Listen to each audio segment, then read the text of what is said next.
नमस्ते छात्रों, ऑनलाइन अध्ययन अध्यापन में आपका स्वागत है।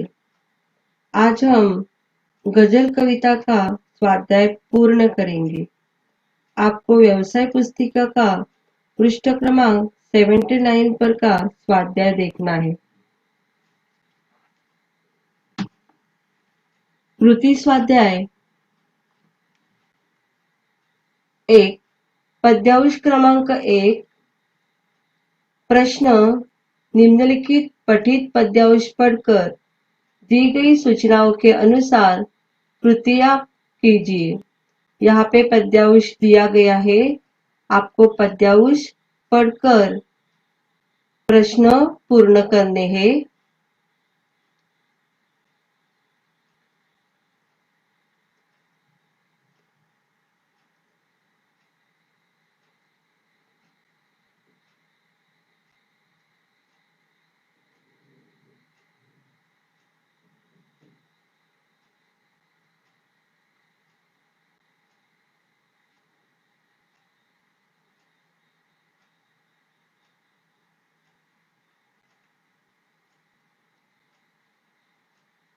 आपने पद्यांश पढ़ा होगा।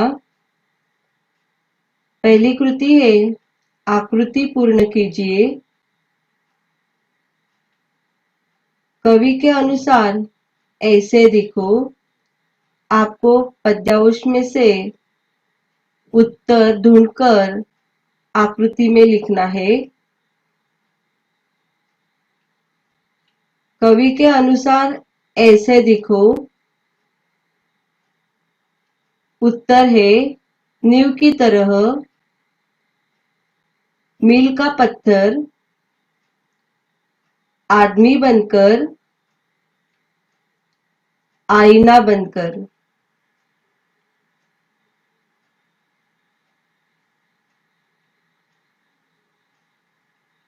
दूसरी कृति है, विधानों के सामने सत्य असत्य लिखिए।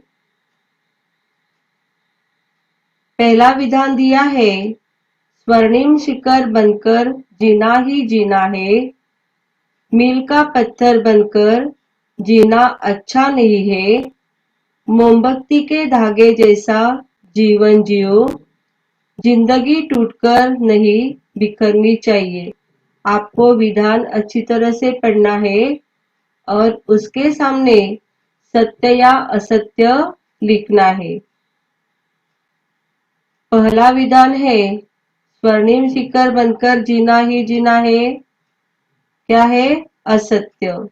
दूसरा विधान, मील का पत्थर बनकर जीना अच्छा नहीं है, असत्य विधान है। मोमबत्ती के धागे जैसा जीवन जियो, सत्य विधान है। जिंदगी टूटकर नहीं बिखरनी चाहिए, सत्य विधान है। आपको तुरंत आपके वर्कबुक में उत्तर लिखकर लेना है। तीसरी कृति है, गजल की पंक्तियों का तात्पर्य लिखो।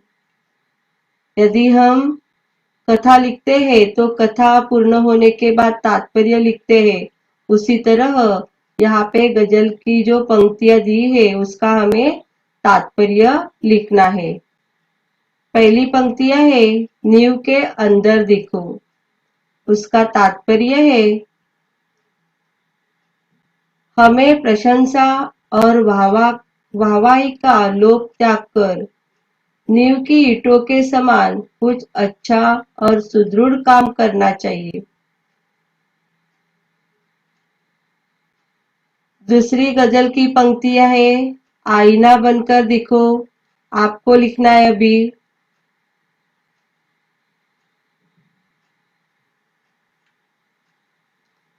उत्तर है, कैसी भी प्रतिकूल परिस्थिति क्यों न हो, हम विचलित न हो।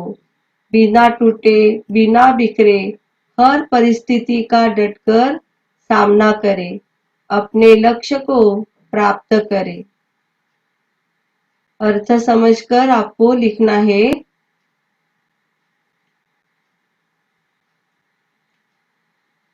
चौथा प्रश्न दिया है, उचित जोड़ियां मिलाए।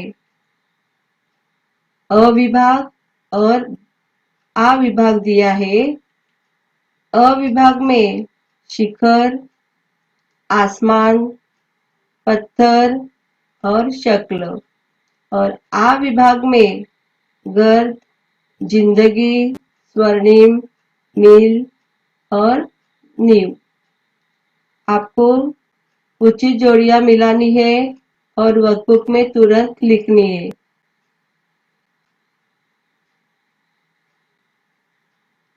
शिखर का स्वर्णिम है, आसमान का गर्द, पत्थर का मील और शक्ल का जिंदगी।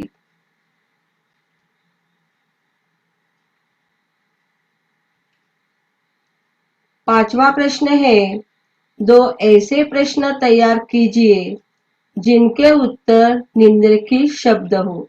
आपको ऐसा प्रश्न तैयार करना है कि प्रश्न का उत्तर दिया हुआ शब्द आना चाहिए। पहला शब्द दिया है आईना और दूसरा शब्द दिया है आसमान। तो हम प्रश्न तैयार करते हैं। आपको पहले प्रश्न तैयार करना है। पत्थर के शहर में यह बनकर दिखना है। क्या बनकर दिखना है? तो आईना।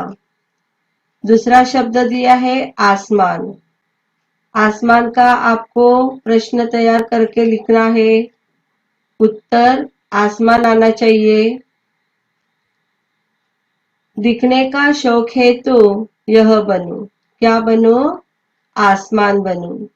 तो इस तरह आपको निम्नलिखित शब्द दिए जाएंगे, उस पर आपको प्रश्न तैयार करने हैं। और शायद आपको पद्यांश दिया जाता है तो पद्यांश में से ही आपको पद्यांश की पंक्ति चुननी है और वहां पे प्रश्न तैयार करना है।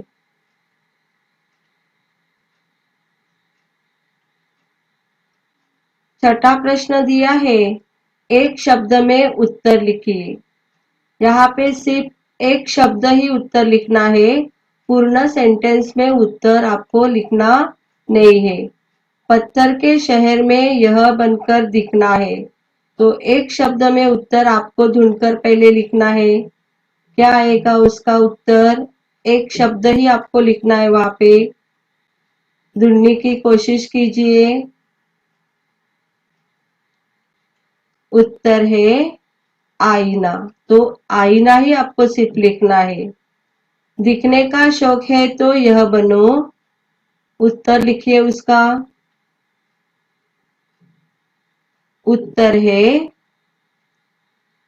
नींव। तो इस तरह सिर्फ एक शब्द में ही आपको उत्तर लिखना है, उसका पूर्ण वाक्य आपको लिखने की आवश्यकता नहीं।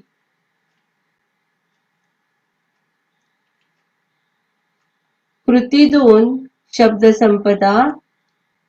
निम्नलिखित शब्दों के समानार्थी शब्द लिखिए। यहाँ पे समानार्थी शब्द आपको लिखने हैं। शक्ल का समानार्थी शब्द चेहरा है। शिखर का चोटी है। गर्द का धूल और पत्थर का शिला। वर्कबुक में आपको लिखने हैं। दूसरा प्रश्न है, निम्नलिखित शब्दों के विरुद्धार्थी शब्द लिखिए। विरुद्धार्थी शब्द, आदमी का विरुद्धार्थी शब्द औरत, शहर का गांव, आसमान का जमीन और टूटना का जुड़ना।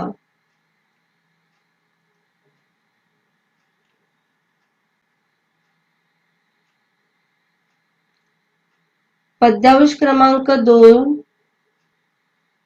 निम्नलिखित पठित पद्यांश पढ़कर दी गई सूचनाओं के अनुसार कृतियां कीजिए। पाठ्य पुस्तक पृष्ठ क्रमांक 33। यहाँ पे आपको पद्यांश दिया है, आपको पद्यांश पढ़ना है और बाद में आपको उसके दिए हुए प्रश्न पूर्ण करने हैं। पद्यांश का वाचन कीजिए।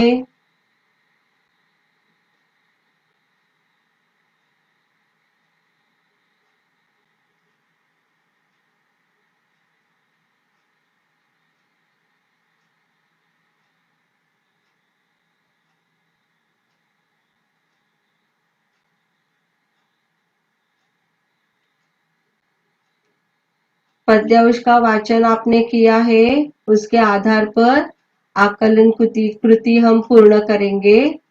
पहली कृति आकृति पूर्ण कीजिए। मनुष्य से अपेक्षाएं। पद्यांश से ढूंढकर आपको लिखने की कोशिश करनी है।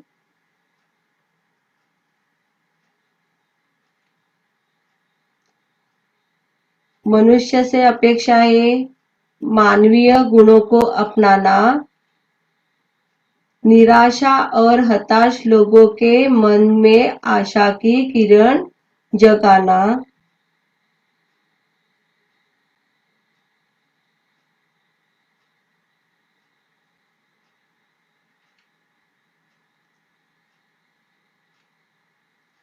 कृति 2, निम्नलिखित पंक्तियों से प्राप्त जीवन मूल्य लिखिए। पंक्तियों से हमें कौन सा जीवन मूल्य प्राप्त होता है, हमें लिखना है। पहली पंक्ति है, एक जुगनू ने डैश रोशनी बनकर दिखो।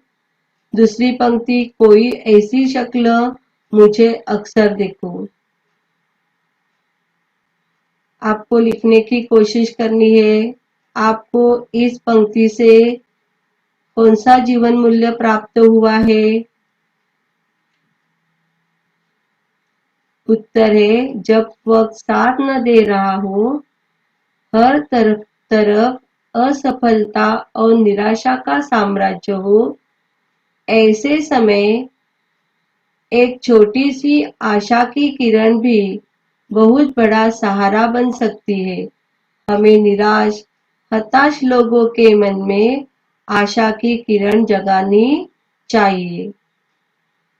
दूसरी पंक्तियां है, कोई ऐसी शक्ल मुझे अक्सर देखो।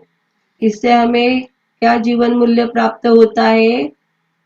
तो हे ईश्वर, मैं चाहता हूं कि मैं जिसे भी देखूं, मुझे उसी में तुम नजर आओ।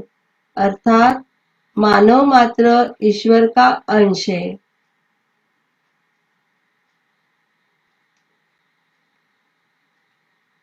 आपको लिखकर लेना है।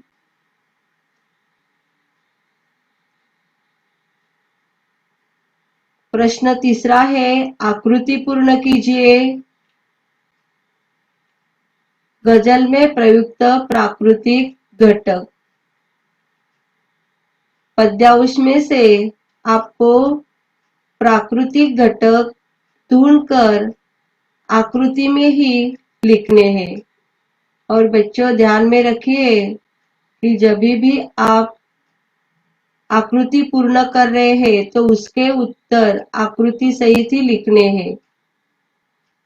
गजल में प्रयुक्त प्राकृतिक घटक फूल, तितली, मोती और सीप।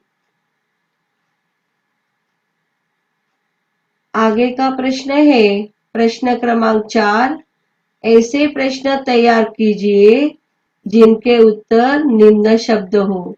यहाँ पे शब्द दिए गए हैं। पहला है भीड़, दूसरा है जुगनू, तीसरा है तितली और चौथा है मोती। हम आपको प्रश्न तैयार करने हैं। यहाँ पे शब्द दिए गए हैं। प्रश्न तैयार करते वक्त यहाँ पे जो शब्द है वही उत्तर आना चाहिए। प्रश्न तैयार कीजिए। कवि अक्सर किसी शक्ल को कहाँ देखना चाहता है? कहाँ देखना चाहता है? तो भीड़ में। वक्त की धुंध में साथ रहने को किसने कहा? किसने कहा है? जुगनू ने। कवि खिलते फूल के स्थान पर किसे देखने को कहता है? तो उत्तर क्या आया? तितली। सीप के अंदर किसे दिखना चाहिए? किसे दिखना चाहिए? तो मोती।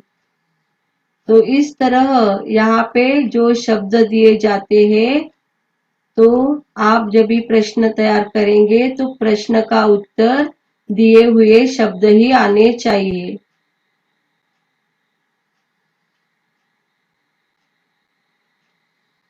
पांचवा प्रश्न है, उचित जोड़ियां मिलाइए। अ विभाग और आ विभाग। अ विभाग में धुन, मर्यादा, मोती, फूल। और आ विभाग में सीप, तितली, रोशनी, मनुष्य, मर्यादा। आपको उचित जोड़ियां मिलानी है। धुन का क्या आएगा? रोशनी। मर्यादा मनुष्य, मोती सीप और फूल का तितली। आपको तुरंत वर्कबुक में लिखकर लेना है।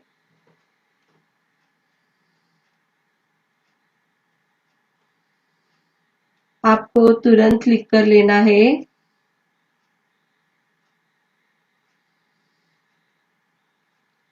कृती 2 शब्द संपदा। निम्नलिखित शब्दों के लिंग पहचान कर लिखिए। शब्द दिए हैं जुगनू, रोशनी, मोती, सीप। मैंने आपको लिंग पहचानो का विषय पहले ही पढ़ाया है, तो आपको यहाँ पे लिंग पहचान कर लिखना है। जुगनू का लिंग क्या आएगा? पुल्लिंग, रोशनी स्त्रीलिंग, मोती पुल्लिंग और सीप पुल्लिंग।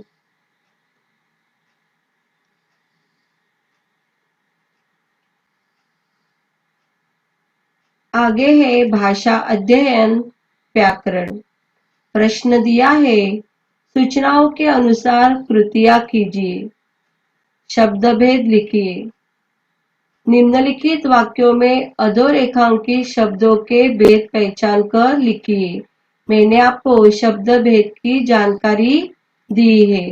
पहले ही हमने शब्द भेद देखे हैं। पहला यहाँ पे वाक्य दिया गया है, मैं दिल्ली में अच्छा घर ढूंढ रहा हूँ। दूसरा वाक्य है, वे तेजी के साथ बगीचे की ओर चल पड़े। तुम अब पढ़ने बैठ जाओ।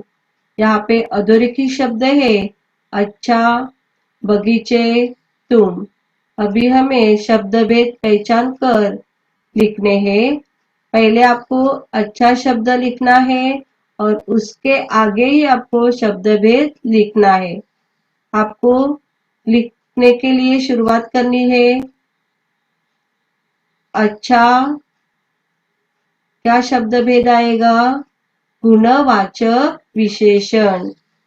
बगीचे, जातिवाचक संज्ञा। तुम, पुरुषवाचक सर्वनाम। आपको यहाँ पे प्रकार लिखने की आवश्यकता नहीं है, सिर्फ अच्छा विशेषण, बगीचे संज्ञा, तुम सर्वनाम ऐसे लिखोगे तो भी चलेगा। आगे का प्रश्न है, भाषा अध्ययन व्याकरण विभाग 2 अव्यय। निम्नलिखित अव्ययों का अपने वाक्यों में प्रयोग कीजिए। अवयव के 4 प्रकार की मैंने जानकारी दी है। हमने विस्तार से उसकी जानकारी नहीं ली थी, क्योंकि यहाँ पे आपको सिर्फ अवयवों को वाक्यों में ही प्रयोग करने के लिए प्रश्न पूछा जाता है। अव्यय शब्द दिए हैं के मारे या पर। आपको अव्यय शब्द का वाक्य में प्रयोग करना है। आपको वाक्य यहाँ पे ही लिखने हैं। वाक्य तैयार कीजिए। पहला वाक्य है, ठंड के मारे दांत किटा रहे थे। जहाँ पे आपने अव्यय शब्द का वाक्य में प्रयोग किया है, उसके नीचे आपको अंडरलाइन करनी है। दूसरा अव्यय शब्द है या। तुम घर में मराठी बोलते हो या हिंदी, या अव्यय शब्द के नीचे आपको अंडरलाइन करनी है। और तीसरा अव्यय शब्द है पर। मैं उसकी प्रतीक्षा कर रहा था पर वह नहीं आया। आपको अर्थपूर्ण वाक्य तैयार करना है।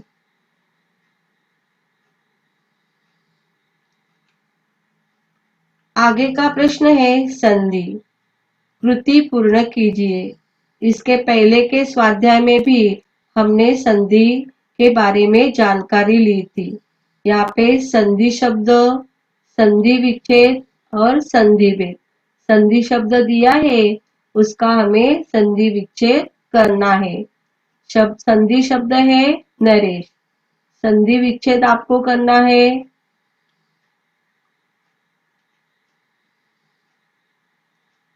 दो प्रकार में उन्होंने दिया है। पहला संधि शब्द दिया है और दूसरा संधि विच्छेद दिया है। तो दोनों प्रकार एग्जाम में पूछे जाते हैं।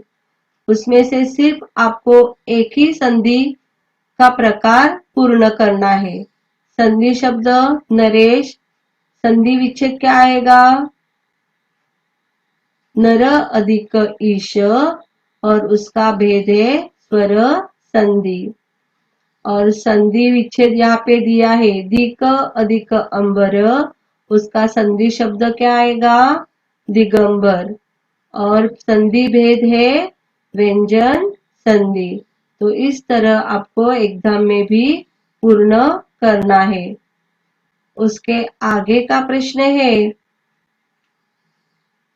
प्रश्न क्रमांक 4, सहायक क्रिया। निम्नलिखित वाक्यों में से सहायक क्रिया पहचान कर उनका मूल रूप लिखिए। पहला वाक्य दिया है, वे गरीबों को फल बांटते रहे। देरी करने को मेरा मन गवारा नहीं कर पाया। उनके शब्द मेरे कानों में गूंजने लगे। मैंने व्याकरण विभाग में सभी व्याकरण के जो प्रकार थे, परीक्षा हेतु पूछे जाने वाले प्रश्न मैंने आपको सभी क्या कर दिए हैं? एक्सप्लेन कर दिए हैं। पहला वाक्य है, वे गरीबों को फल बांटते रहे। यहाँ पे मूल रूप और सहायक क्रिया आपको देखनी है। आपको पहले कोशिश करनी है। सहायक क्रिया यहाँ पे कौन सी है? तो रहे, पाया और लगे, ये सहायक क्रिया है। और मूल रूप रहे का रहना, पाया का पाना और लगे का लगना, ये मूल रूप है। आगे का प्रश्न है पांचवा प्रश्न, प्रेरणार्थक क्रिया। निम्नलिखित क्रियाओं के प्रथम प्रेरणार्थक और द्वितीय प्रेरणार्थक रूप लिखिए। क्रिया शब्द यहाँ पे प्रथम प्रेरणार्थक रूप और द्वितीय प्रेरणार्थक रूप। क्रिया शब्द दिए हैं छोड़ना, डूबना, सूखना। आपको प्रथम प्रेरणार्थक रूप और द्वितीय प्रेरणार्थक रूप लिखने हैं। तो छोड़ना का प्रथम प्रेरणार्थक रूप छुड़ाना, डूबना का डुबाना, सूखना का सुखाना। और द्वितीय प्रेरणार्थक रूप छुड़वाना, डुबवाना और सुखवाना। तो इस तरह हो गया छोड़ना का छुड़ाना, छुड़वाना, डूबना, डुबाना, डुबवाना, सूखना, सुखाना, सुखवाना। तो इस तरह आपको प्रथम प्रेरणार्थक रूप और द्वितीय प्रेरणार्थक रूप लिखना है। आगे का प्रश्न है प्रश्न क्रमांक 7, मुहावरे। निम्नलिखित मुहावरों का अर्थ लिखकर वाक्य में प्रयोग कीजिए। पहला मुहावरा है नाम निशान न रहना। दूसरा है रट्टा जाना। आपको मुहावरे का अर्थ लिखकर वाक्य में प्रयोग करना है। यदि आपने अर्थ नहीं लिखा है और वाक्य लिखा है तो उसके लिए आपको अंक नहीं दिए जाएंगे। तो आपको अर्थ और वाक्य दोनों लिखने हैं। नाम निशाना न रहना का अर्थ है अस्तित्व मिट जाना, और वाक्य है जल प्रकोप के कारण राम के घर का नामो निशान नहीं रहा। दूसरा मुहावरा है रटता जाना। इसका अर्थ है एक ही बात बार बार दोहराना।